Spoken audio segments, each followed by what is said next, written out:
부산진 교회는 어떻게 보면 호주 선교부에 세워진 그 최초의 교회라고 이렇게 할 수 있는데, 원래는 헨리 데이비스 선교사가 왔었죠.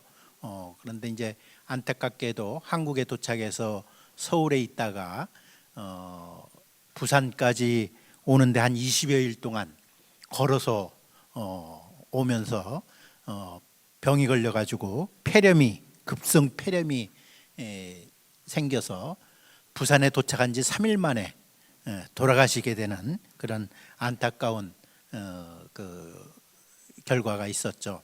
근데 이제 그 데이비스 선교사의 그런 선교 열정에 그 영향을 받아서 데이비스 선교사의 그러한 그 아름다운 선교 이야기를 듣고 호주 교회에서 한국 선교의 불이 타올랐다고 할 수가 있을 것 같습니다.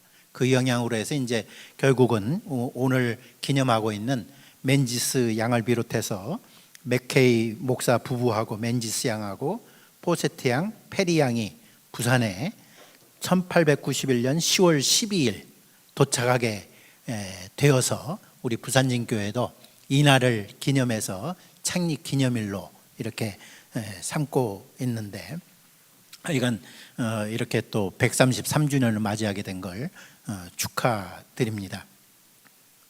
어쨌든 간 133년 전에 호주 교회를 통해서 부산과 경남 지역에 복음을 우리가 받게 되었는데, 이제는 한국 교회가 하나님 은총 가운데 부흥 성장 발전해서 정말 오히려 호주 교회보다도 훨씬 더 영향력을 갖고 또 세계 각 곳마다 선교사를 파송하는 그러한 교회로 우리가 변하게 되었는데, 지금 오히려 이제 호주 교회하고 협력해서 세계 선교를 발전시켜 나가는 그러한 선교 국가로 우리 한국 교회가 우뚝 서게 된 것 같습니다.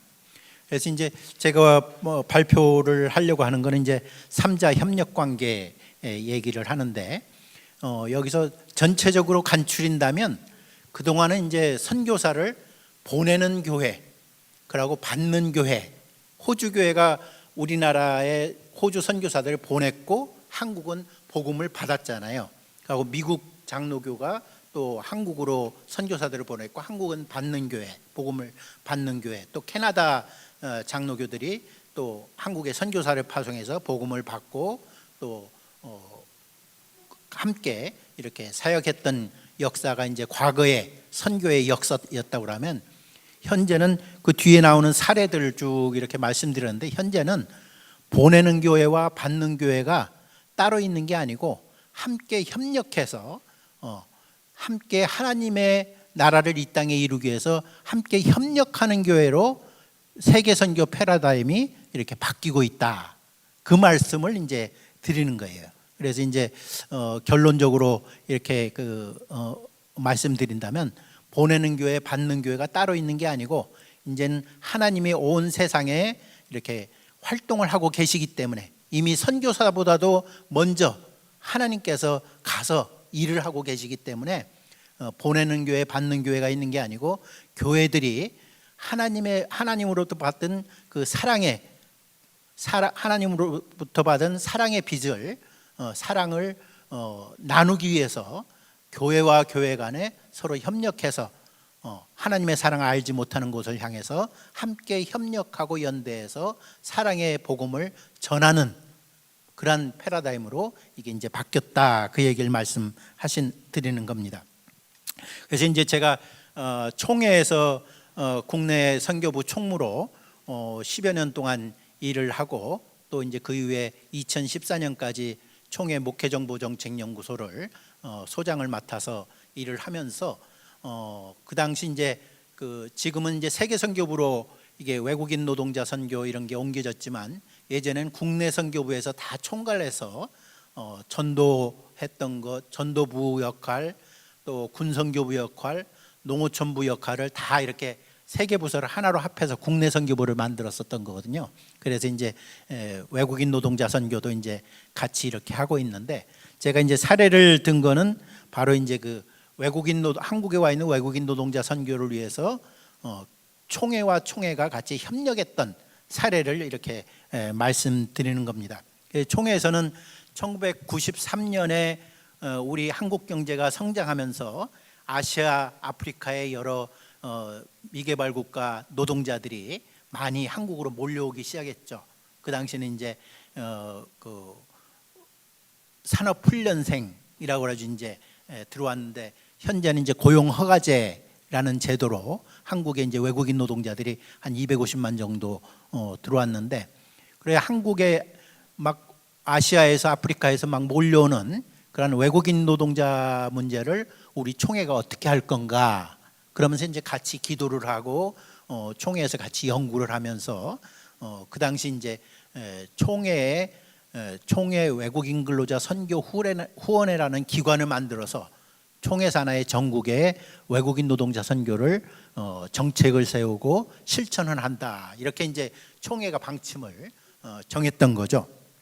그래서 이제 외국인 노동자 선교에 이제 우리 구약에 거기 사쪽에 그 성경 말씀 신명기 10장 17절로 22절 말씀을 해놨는데, 하나님께서 나그네를 사랑하다 그러면서 너희도 전에 애굽 땅에서 나그네였지 않느냐, 그러면서 나그네를 사랑하라는 그 말씀을 저희가 이제 바꿔서 정말 이 땅에 나그네로 와 있는 외국인 노동자를 하나님의 사랑으로 환대해야 된다, 그런 말씀에 근거해서 과연 이 한국으로 몰려오는 아시아, 아프리카의 노동자들을 어떻게 할 건가, 저희가 이제 그래서 먼저 경험이 있던 홍콩이나 독일 교회, 미국 교회 이런 데 이제 교회들을 탐방하고 그쪽에서 선교했던 그런 사례들을 연구하면서 몇 가지 이제 방침을 정했었습니다.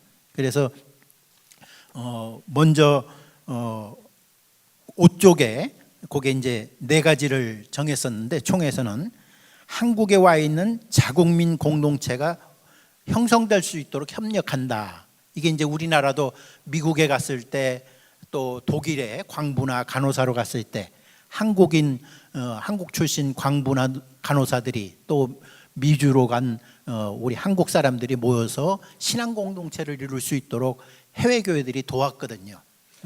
그러한 사례를 보면서 이 한국으로 몰려오는 아시아 여러 노동자들을 우리가 자기 나라 말을 쓰고 자기들 음식을 해 먹을 수 있는 그런 자국민 공동체를 형성하는데 우리 한국 교회가 도와줘야 되겠다, 그런 원칙을 세우고, 두 번째로 가능하면 외국인 노동자를 파송한 그 국가의 총회들, 교회들과 협력해서 가능하면 그 나라 목회자를 청빙해서 그들을 그 나라 말로 이렇게 복음을 전하고 함께 친교를 나눌 수 있도록 돕는 일을 우리 한국 교회가 총회가 한다, 그렇게 정하고, 또 외국인 노동자들의 필요에 따라서 의료나 한국어 교육, 복지 지원 등 이런 선교 협력을 한다라고, 이제 마지막으로는 지역 노회나 지교회 차원에서 선교 활동을 수행할 수 있도록 총회가 전국적인 네트워크를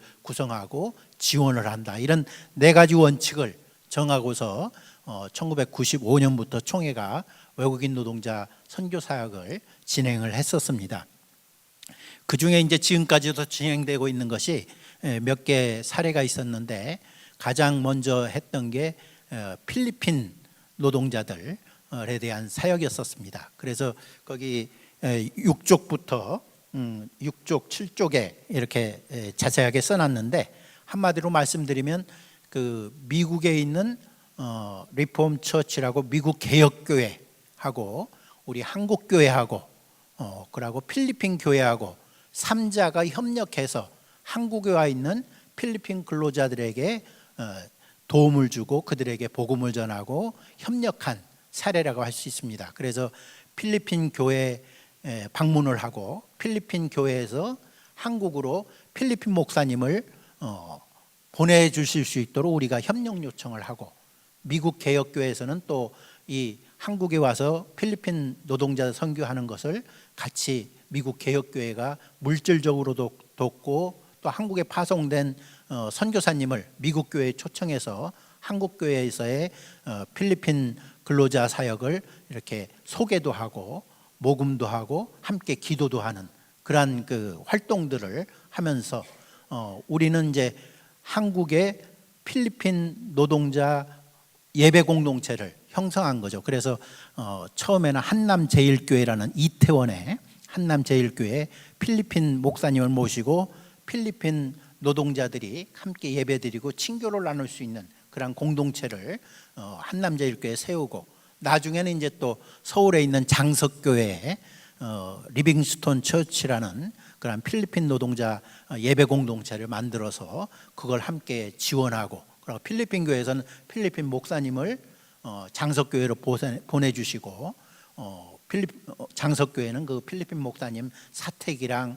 모든 사례비나 이런 걸 책임지고 그렇게 이제 같이 돕는, 그러면서 이제 총회와 총회 간에 같이 협력하던 것이 노회와 노회, 또 교회, 지역 교회와 지역 교회 간에 협력을 할 수 있도록 이렇게, 그래 서울 선호회나 서울 장석교회가 속한 서울 북노회 이렇게 같이 협력하고, 또 필리핀에 있는 노회들하고도 같이 협력해서 그걸 발전시켜서 필리핀에 있는 목사님들 교육이라든가 이런 활동들을 지원하는, 이런 식으로 이제 발전해 나가는 그런 관계를 가졌었고요.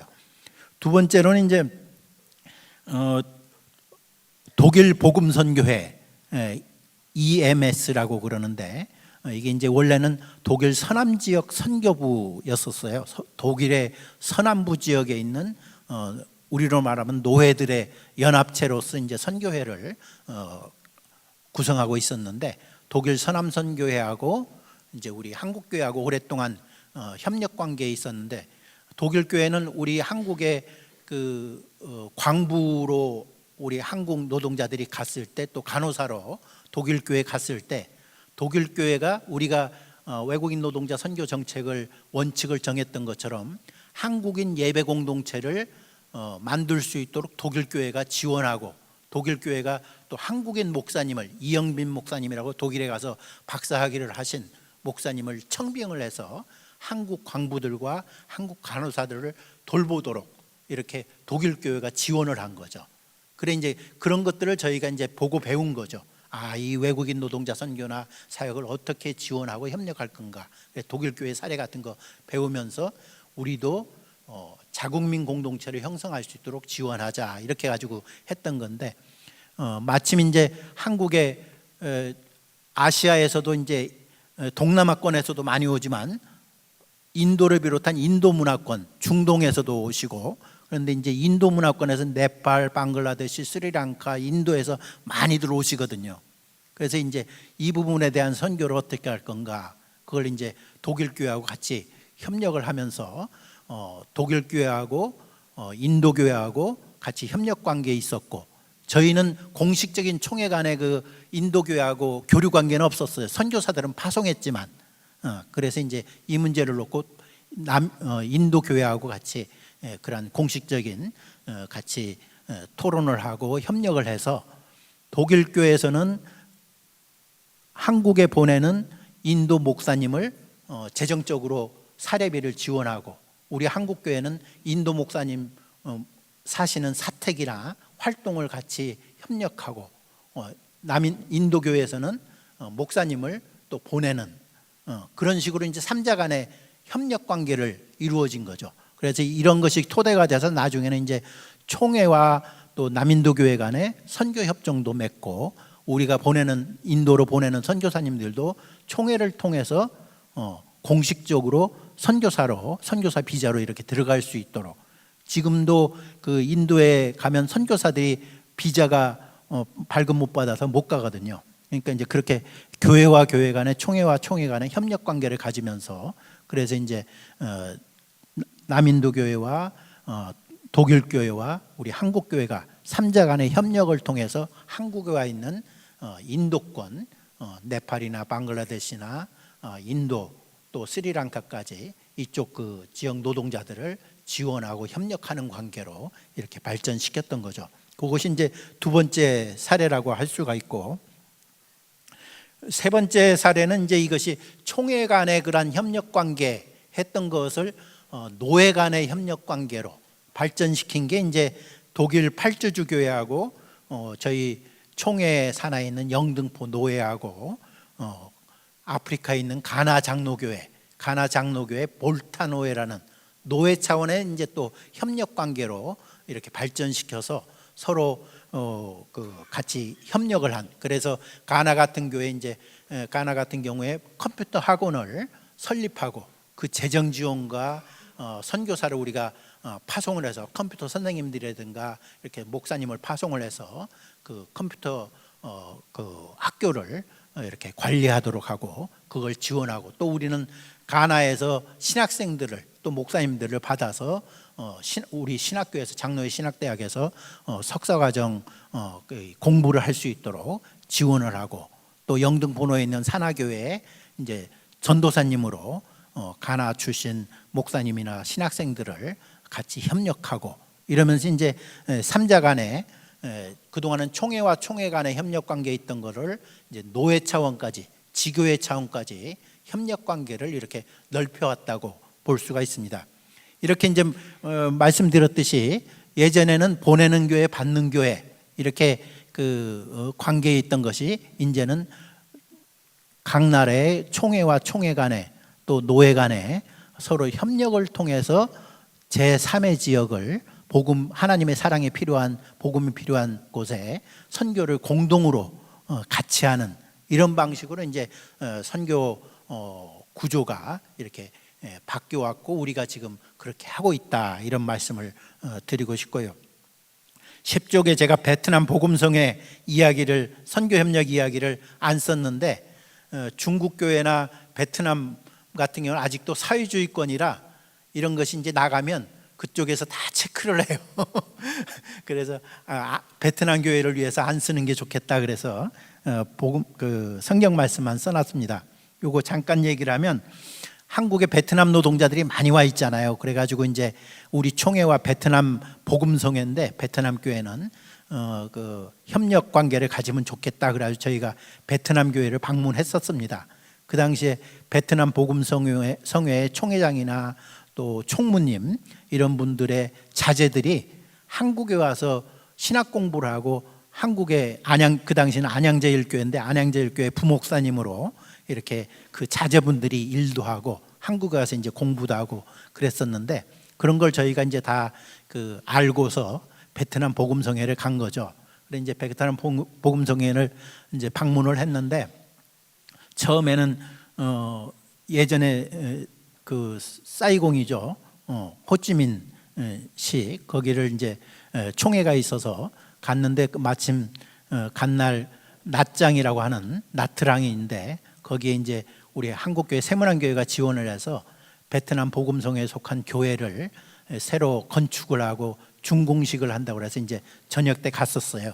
우리가 이제 차를 타고 가가지고 축하를 했는데, 그 당시에 이제 새로 헌당을 하고 축하를 하니까 서로 반갑게 인사를 하고 저녁 먹으면서 아주 사이좋게 화기애애하게 서로 협력하고 교회 간에 이렇게 같이 복음 전도를 위해서 같이 발전시켜 나가자, 이렇게 했는데, 이제 공식적으로 다음 날 사이공에 그 호찌민 씨에 와가지고 이제 공식 회의석상에 딱 만났는데, 그때 되니까 이제 완전 어쩌녁하고는 다른 거예요. 어쩌녁엔 그런 친교회 자리였는데 아주 협력 관계, 우호 관계 속에서 이렇게 진행되던 것이, 그날 베트남에서 이제 그 사이공에서 회의 딱 총회 방문해가지고 회의 자리에 드니까, 이제 우리가 이렇게 한국에 와 있는 베트남 노동자들 그 전도를 위해서 당신들 교회에 협력을 구하기 위해서 왔다. 그러니까 베트남 복음성회에서 하는 말이, 그네들은 돈 벌러 한국 교회 가고 정부에서 하는 일이고 우리 베트남 복음성회와는 아무 관계가 없다. 그러면서 그냥 선을 긋는 거예요. 그래서 저희가 깜짝 놀랐죠. 저희 선교사님 통해서 또 그 전날 헌당식을 하고 한국 교회가 지원한 교회를 이렇게 축하하고 그랬던 분위기가 완전 180도 반대로 나오니까 저희가 굉장히 당황했어요. 그러면서 이제 어떻게 할 말이 없더라고요. 그런데 이제 그때 딱 떠오른 성경 말씀이 에베소서 2장 19절로 22절 말씀이었었어요. 한번 읽어볼까요? 같이 시작.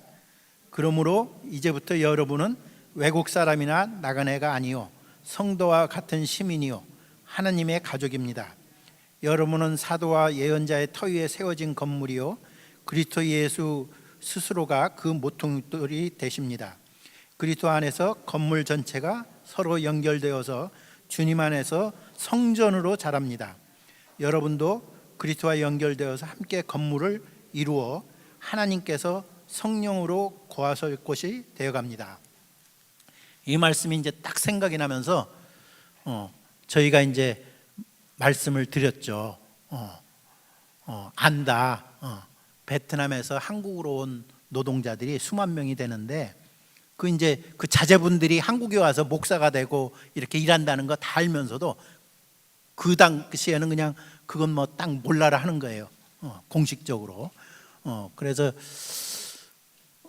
당신들 얘기를 충분히 안다. 물론 돈 벌러 왔다. 돈 벌러 오고 정부의 일이다. 그런데 한국에 와서 이 노동자들이 돈 벌러 왔는데 복음을 듣고 예수님을 만났지 않았느냐.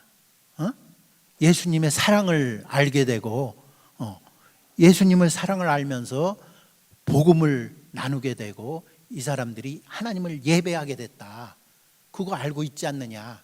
한국에서 돌아간 사람들을 다 파악하고 있거든요. 사회주의권이라 이게 전부 다 이게 체크가 되고 그래서 한국에 와서 예수님을 알고 복음을 나누게 되고 또 당신들도 알지만 그 사람들이 또 베트남으로 돌아오지 않았느냐.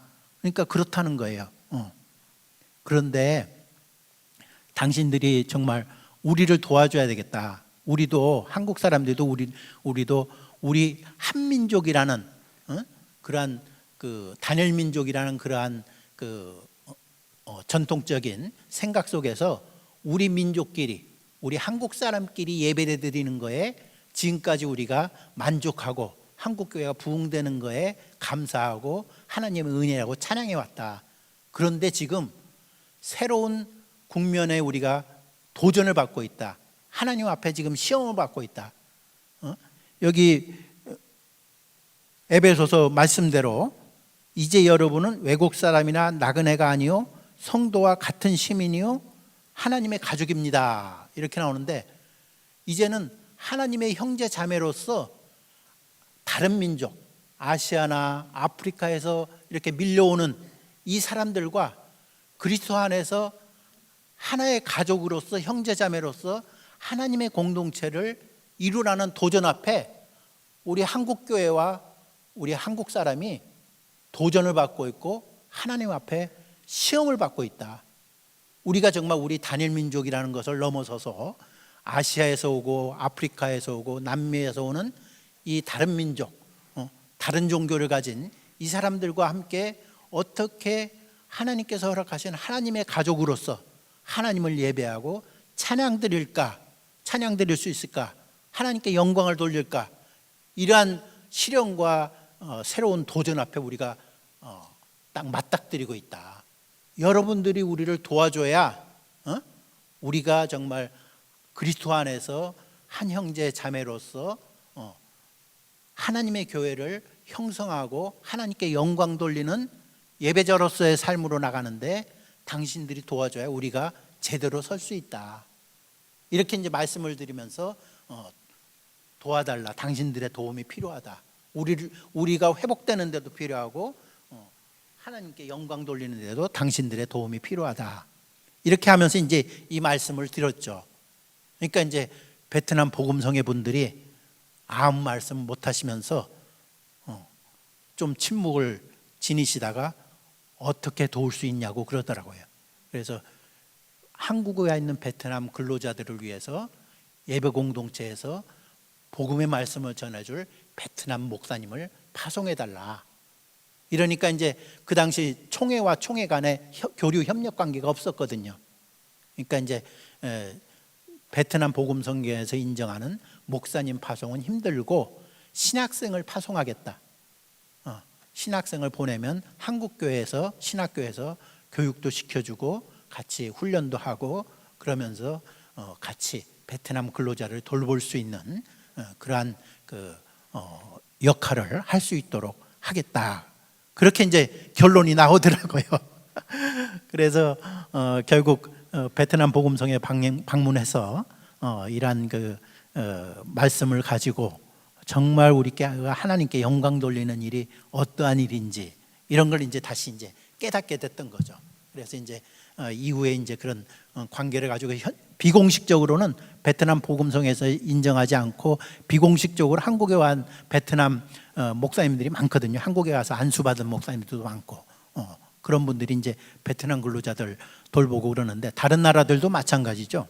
하여간 그렇게 했던 이야기를 여기 또 세세하게 쓸 수는 없어서 에베소서 말씀만 이렇게 썼었습니다. 어쨌든 간 이제는 보내는 교회 받는 교회 따로 있는 게 아니고 교회가 교회 간에 같이 하나님의 일을 하는데 서로 선교를 위해서 협력하고 연대해서 하나님의 나라를 우리가 서 있는 그 땅에 곳곳에 우리가 서 있는 자리를 하나님의 성전으로 이렇게 변화시키는데 우리가 공동의 협력과 연대의 노력을 기울이는 것이 지금의 우리의 과제다 할 수가 있습니다. 그래서 이제 이런 말씀을 종합한다면 결국 선교라는 것은 하나님으로부터 시작되었다 이렇게 말씀드리고 있는 거죠.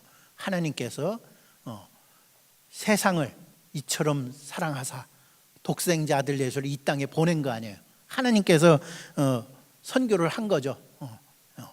하늘에 계신 하나님께서 독생자 아들을 이 땅에 보내서 하나님의 나라를 이 땅에 이루기로 하신 것 자체가 선교죠. 결국 하나님은 사랑이신데 그 사랑을 느끼고 알게 된 사람들이 그 크고 크신 하나님의 사랑을 이렇게 전하고 나누는 것이 선교라는 거죠. 그런 면에서 이제 선교라는 건 삼위 하나님의 사랑이라는 거죠. 성삼위 하나님의 아버지 하나님, 예수 그리스도 아들 예수 그리스도, 성령 하나님.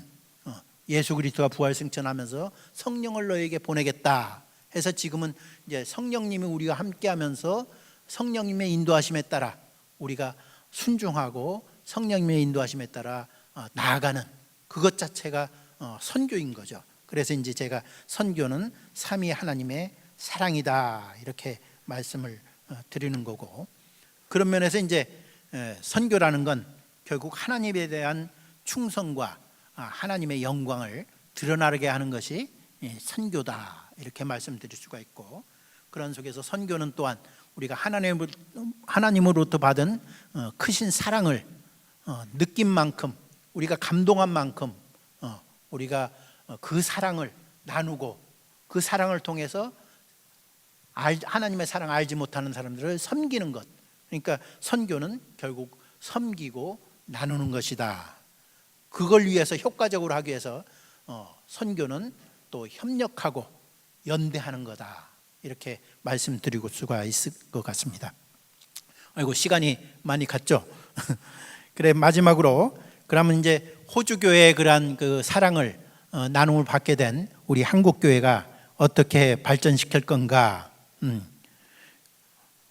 앞에서도 말씀드렸지만 호주 교회가 한국 교회보다 상당히 역사는 오래됐지만 많이 미약하다고 할 수가 있는데, 그동안 이제 우리 한국 교회 역사를 보면 주로 미국 교회, 미국 장로교, 감리교 중심으로 한국 교회 역사가 지금까지 서술이 되었었죠. 근데 이제 아까 통역하셨던 양명득 선교사님 하고 이제 제가 영등포 산업선교에서도 같이 일을 하고 그랬는데, 양명득 선교사님이 한국에 오셔서 호주 선교 역사를 20권이 넘도록 책을 번역해 내셨어요. 그래서 한국 교회 역사가 이제 새로 쓰여져야 돼요. 미국 장로교, 미국 감리교, 미국 남장로교, 북장로교 중심으로 쓰여졌던 한국 교회 초기 역사가 부산과 경남 지역에 호주 선교부가 선교했던 이 역사가 발굴이 안 됐었거든요. 그러니까 이제 이것이 새로 발굴이 돼서 덧붙여져서 새로 쓰여져야 되고, 또 캐나다 교회가 함경도 지방에 또 선교를 했었거든요.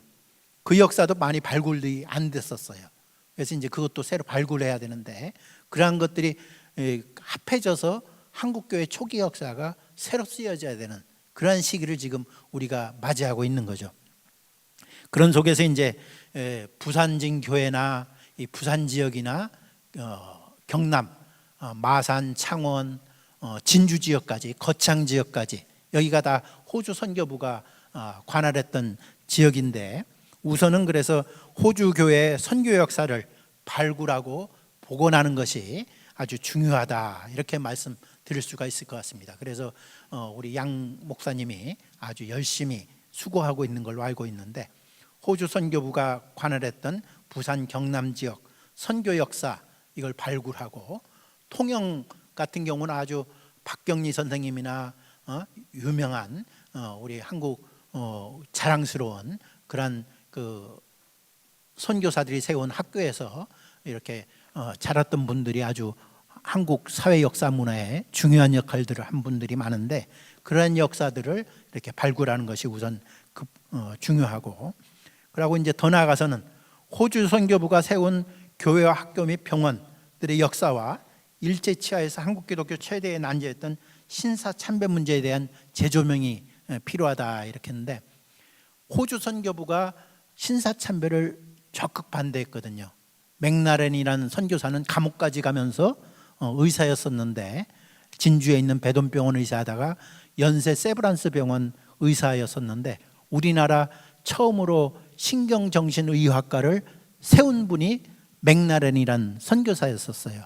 진주의 배돈병원에서도 일하고.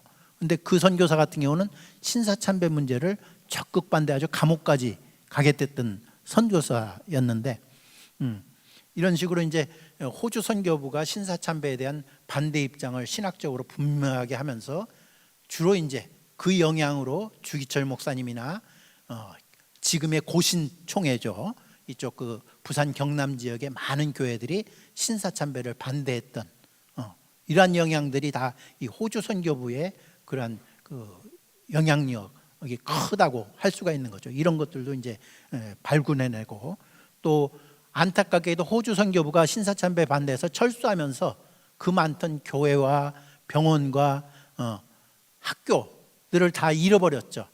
일심병원만 좀 남아있고, 학교들도 저 창원의 창신학교가 그나마 명맥을 유지하고 있는데, 그런 것들을 복원하고, 저희가 이제 생각하기는 국가하고 얘기해서, 지방정부하고 얘기해서 근대 문화유산으로 이렇게 등록하게 해서, 옛날 사진들이 있으니까 지방정부들하고 경상남도나 마산시나 창원시, 부산시, 진주시 이런 데하고 협력해서 그러한 근대 문화유산을 이렇게 복원할 수 있도록 이런 것들이 우리 교회들이 함께 노력해야 되지 않는가. 그리고 신사참배 문제에 대한 그런 재조명도 필요하겠다, 이런 생각이 들고, 그러한 일을 위해서 우선으로는 호주 선교부의 경남 지역과 부산 지역 호주 선교부의 선교 역사 문화 복원을 위한 호주 선교 역사 문화 연구를 위한 한호교회 역사 문화 선교회, 이런 것들을 설립을 해서, 부산진교회도 역사관을 새로 이렇게 설립한다고 그러는데, 몇몇 교회들이 역사관들이 있거든요. 그래 부분적으로만 있거든요. 얼마 전에 창신학교에도 건물을 하나 호주 교회 역사관을 세우고 그랬는데, 그러한 것들을 다 네트워킹하고 협력해서 이렇게 한호교회 역사문화 선교회 같은 걸 구성해서, 아침에 그 예배 때 멜번 여전도 연합회가 그렇게 선교사를 파송했던 것처럼, 그러한 선교회를 해가지고 이런 역사 문화를 발굴하고 복원하고 이런 것들이 필요하다고 할 수가 있겠고, 장기적으로는 한호 선교 역사 문화 교류회를 설립을 해서 그 호주교회의 영향하에 있었던 경남 부산 지역에 있는 합동측교회, 고신교회, 또 우리 통합측교회 같이 협력해서 호주 선교부의 그러한 선교 문화유산을 복원하고, 또 호주교회하고 같이 협력해서 그동안 선교 이 정신을 이어서 한국교회와 호주교회가 같이 협력하고, 아시아의 동티모르라든가 아니면 또 다른 나라라든가 더 하나님의 사랑을 알지 못하는 그러한 나라들을 위해서 우리가 하나님의 사랑의 빚진 자로서 하나님께 사랑의 빛을 갚는 차원에서 하나님의 사랑의 복음을 나누는 그러한 것들이 필요하지 않은가 이렇게 생각을 합니다. 우리 성도님들 같이 기도하면서 협력해서 하나님께 영광 돌리는 그러한 일이 펼쳐지기를 간절히 소망합니다. 감사합니다.